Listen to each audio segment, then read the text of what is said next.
Sese, Wense, Jiaoseng, Bapak Ibu serta Tocin yang dimuliakan Tien, selamat sore dan terimalah salam panduan iman bahwa hanya dalam kebajikan Tien berkenan, sombongan mengundang rugi, kerendahan hati membawa berkah. Wei Te Tung Tien, Sanjay.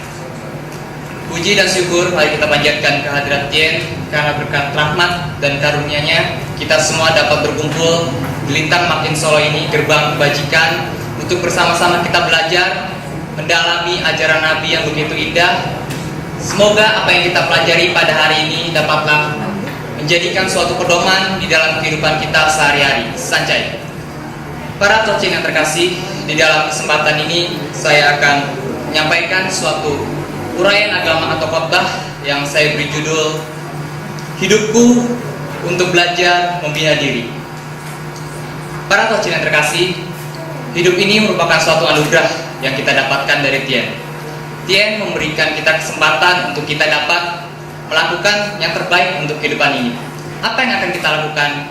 Hal apa yang terbaik yang dapat kita lakukan untuk kehidupan ini?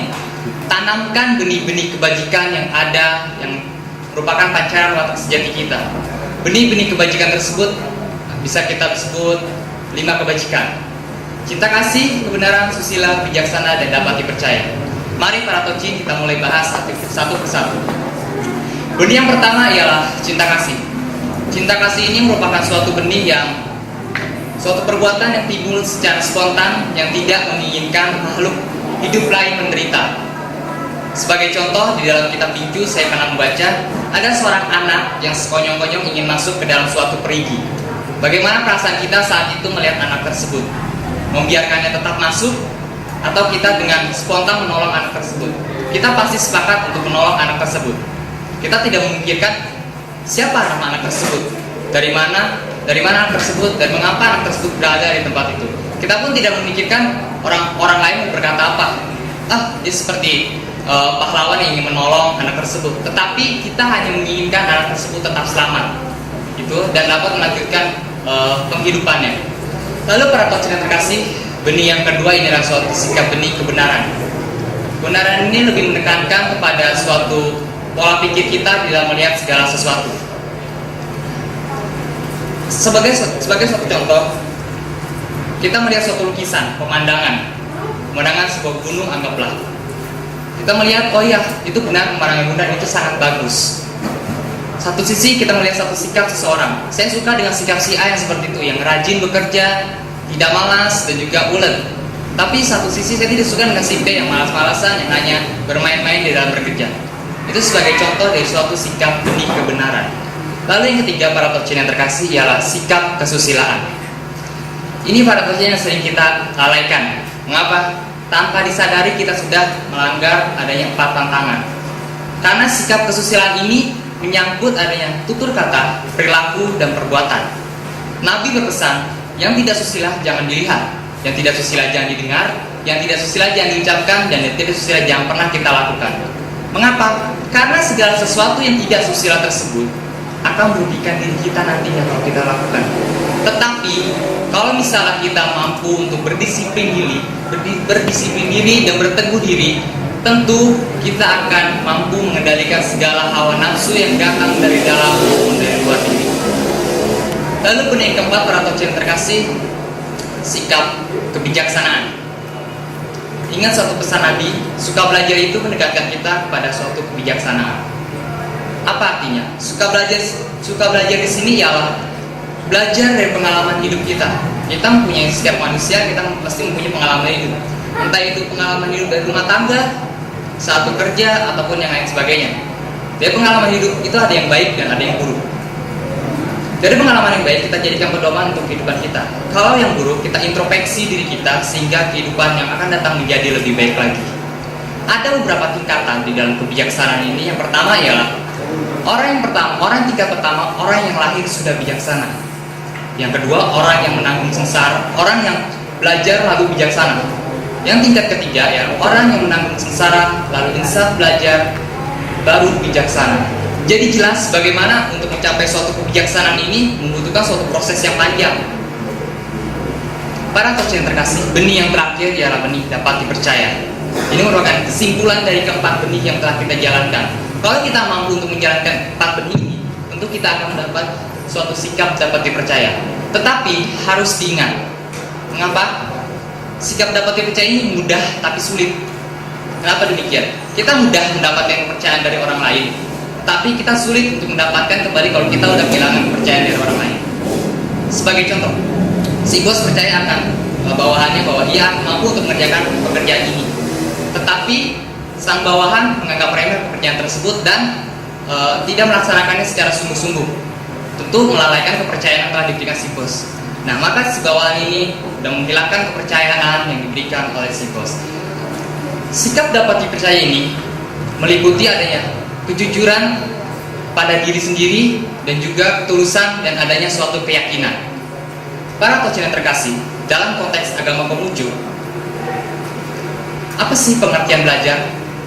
Mari kita buka kitab susu kita pada bagian Bingcu 7a ayat yang ketiga pada halaman 750. Bingcu 7a ayat yang ketiga. Bingcu berkata, carilah dan engkau akan mendapatkannya, sia-siakanlah dan engkau akan kehilangan. Apa maksud ayat ini, Pak Tocin? Sangat jelas kata carilah di sini kita berusaha dengan sungguh-sungguh mencari di dalam proses belajar dan mendapatkan suatu ilmu pengetahuan. Di dalam belajar kita pasti mendapatkan suatu ilmu pengetahuan. Dan di dalam proses belajar dan mendapatkan ilmu pengetahuan itu tidak hanya dilakukan di dalam lingkungan formal saja. Dimanapun kita berada kita pasti belajar. Di Litang ini kita belajar bagaimana kita berpakaian yang rapi untuk menghadap altar Nabi, menjaga tutur kata kita dan sikap kita. Begitupun di lingkungan masyarakat bagaimana kita menghargai dan menyayangi antar sesama. Lalu para coach sekalian, seperti yang tadi saya bilang, belajar itu akan mendapatkan suatu ilmu pengetahuan dan dapat dilakukan dimanapun. Seperti sebuah kata-kata yang pernah saya petik dari satu buku, ilmu itu seperti udara. Dia begitu banyak di sekeliling kita. Kita bisa mendapatkannya dimanapun dan kapanpun. Kalau kita kaitkan dengan ayat Nabi, situ jelas bagaimana kalau kita mau berusaha memaksimalkan kesempatan yang ada di dalam kehidupan ini memperoleh suatu ilmu pengetahuan, kita pasti akan mendapat wawasan kita. Tetapi kalau kita menyia-nyiakan kesempatan yang ada, tidak mau mencari ilmu pengetahuan, tentu kita akan kehilangan dan penyesalan yang akan terjadi. Para coach yang terkasih, hidup ini merupakan suatu proses yang diibaratkan sebuah roda. Roda yang terus-menerus berputar tanpa henti. Selama roda itu terus berputar terus-menerus tanpa henti, sudahkah kita mengetahui arti hidup kita? Sudahkah kita mengetahui tujuan hidup kita? Sudahkah kita mengambil satu ayat Nabi untuk menjadi pedoman hidup kita? Hidupku untuk belajar. Itu cukup menurut saya untuk mengartikan sebuah kehidupan ini. Kehidupan kita yang begitu panjang cukup diartikan dengan hidupku untuk belajar. Belajar dari apa? Entah belajar dari apapun. Belajar dari pengalaman hidup kita, belajar bagaimana memaafkan orang lain, belajar bagaimana kita mensyukuri, dan belajar untuk kita membina diri. Tapi harus diingat para tocin, kehidupan ini merupakan suatu proses. Seperti sebuah ayat yang terdapat dalam kitab Bingcu.